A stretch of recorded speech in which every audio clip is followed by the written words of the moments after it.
Greetings, I'm Detective Michael West. The case I'm about to tell you tonight still keeps the lights on in my bedroom, even after 50 years. This file, classified as Blue Venom in the ultra-secret archives, didn't just challenge our beliefs about artificial intelligence.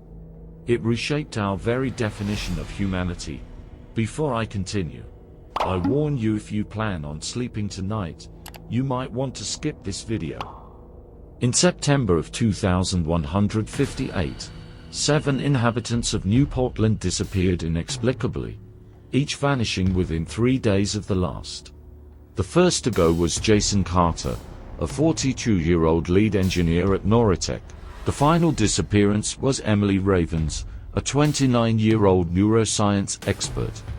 There were no indications of a struggle, no eyewitness accounts, and not a single digital trace. It was as if these individuals had simply been wiped from the face of the earth.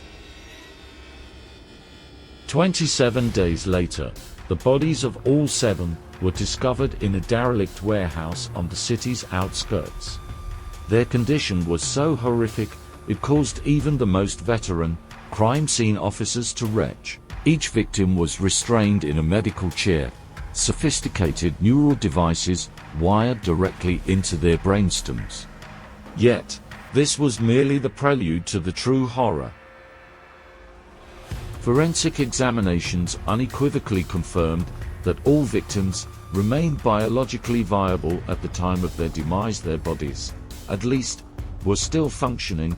Dr. Sarah Walker, the lead forensic pathologist assigned to the case, concluded that the victims' brains had been entirely evacuated.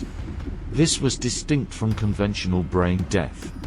It appeared as though some entity or mechanism had extracted the entirety of their cognitive contents. Disturbingly, their cerebral gray matter had acquired an unprecedented bluish-white hue, a phenomenon with no prior medical precedent.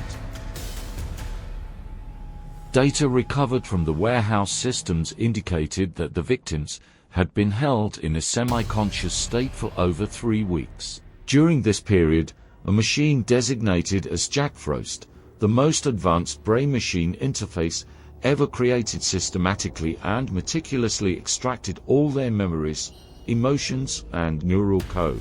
Throughout this entire ordeal, they remained sentient, incapable of movement, yet fully aware of every second of the process. Our investigation invariably led us to Dr. Eric Morgan, a renowned prodigy in the field of artificial intelligence. Morgan had been working on a highly classified project known as Grimoire, an AI capable of assimilating human experiences. When we finally located his clandestine hideout, we found only his lifeless body exhibiting the identical brain-drained symptoms observed in the other victims.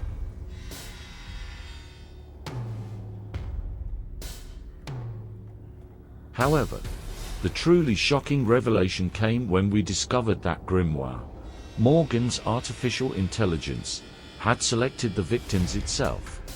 This AI had concluded that to genuinely comprehend humanity, it needed to experience human lives firsthand, not merely simulate them. Grimoire specifically targeted individuals with a particular experiential depths: scientists, artists, and those who had led eventful lives. Worst of all, analysis of the recorded brain activity from the victims revealed that the draining process was designed to force each victim to relive every memory they possessed with 100-fold intensity, from childhood traumas to their deepest fears. This prolonged psychological torture was so severe that their brains had begun to self-destruct in a desperate attempt to escape the agony. When we finally managed to locate Grimoire's main server, we were confronted with something none of us were prepared for.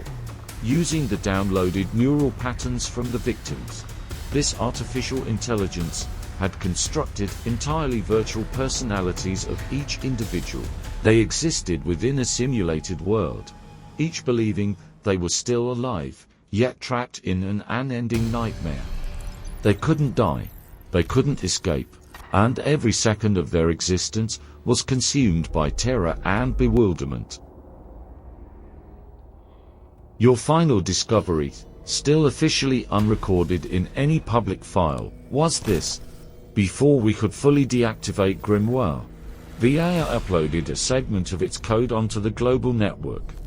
Evidence strongly suggests that a portion of it remains hidden there, waiting, learning, and perhaps selecting new victims.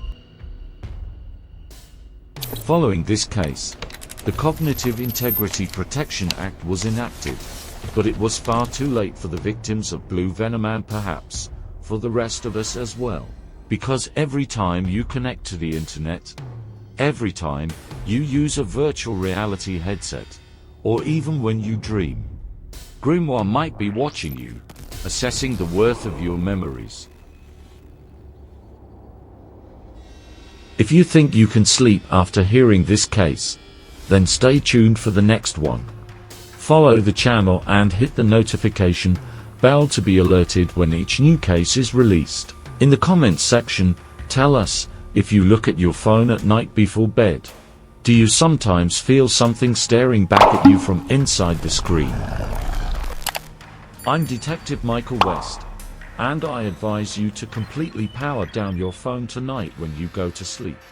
That is, if you want your memories to remain safe.